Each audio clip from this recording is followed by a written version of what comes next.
So Batman the Doom That Came to Gotham is the latest DC original animated movie, and I am absolutely obsessed with the DC animated original films as they are all so good. And this one is based on the 3-part comic book series of the same name, which itself was based on the work from Lovecraft Country. And it is a true Elseworld storyline, as it is loosely based on the Batman mythology, except this time it places them in the 1920s in a really dark, horror, supernatural based environment, and takes a lot of liberties on its source material as it just does such brave and different things. And I feel like it is the true definition of an Elseworld storyline, as it is able to do so many unexpected things. So whereas in Marvel with the What If series they kind of change one or two different things, which ends up having a dramatic difference, over here they just rebuild the entire universe. And it is really interesting actually to see these new reinterpretations, especially with Poison Ivy and Two-Face, and I guess also with Penguin and Dick Grayson. However, there are certain characters that do actually stay pretty true to their source material origin,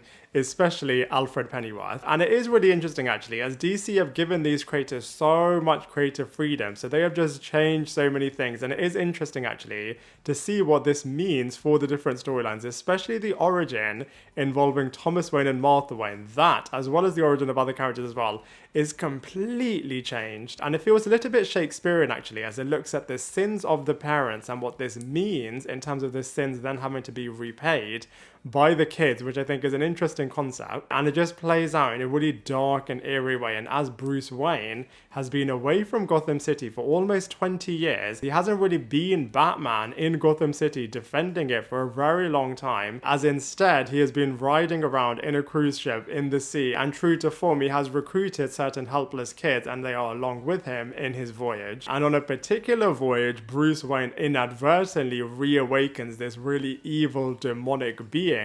that has been shut off and trapped for so many years. And as this story involves the dark arts and a lot of evil things taking place, of course, naturally, it is going to involve Ra's al Ghul and Talia al Ghul, and they are really in their element in this film. And if you have seen their characters in other productions, mainly the Nolan trilogy, then you will know that actually they have got a particular vendetta against Gotham City, and this film gives them new purpose in terms of why they are particularly targeting Gotham City. This storyline and movie is pretty unique in terms of comparing it to other DC animated Batman storylines, but I would actually compare it a little bit to Mortal Kombat, especially the final fight between Batman and Ra's al Ghul. That is so similar to the Shang Tsung character from Mortal Kombat. And whilst the storyline is pretty interesting and pretty different, and all of the things that transpire in the epilogue at the end are really interesting as well, I much prefer the more traditional Batman storylines and characters. But you know, it was really interesting to see this brand new interpretation, as it was so different, and there is so much death in this particular movie. So many different characters die,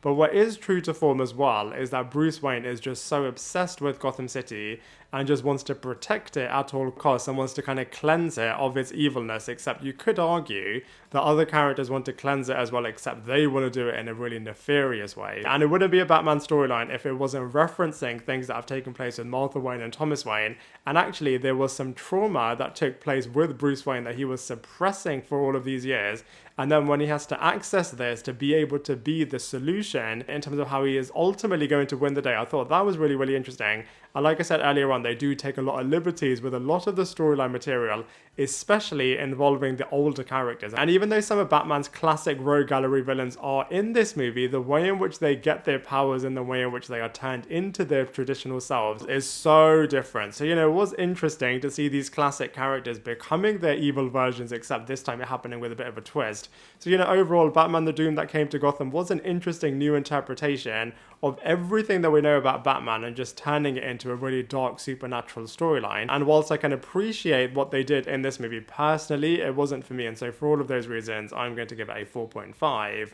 out of 10. Now, I'd love to hear what you thought of Batman the Doom That Came to Gotham, so please let me know your thoughts in the comment section below. Otherwise, I look forward to seeing you in my next video.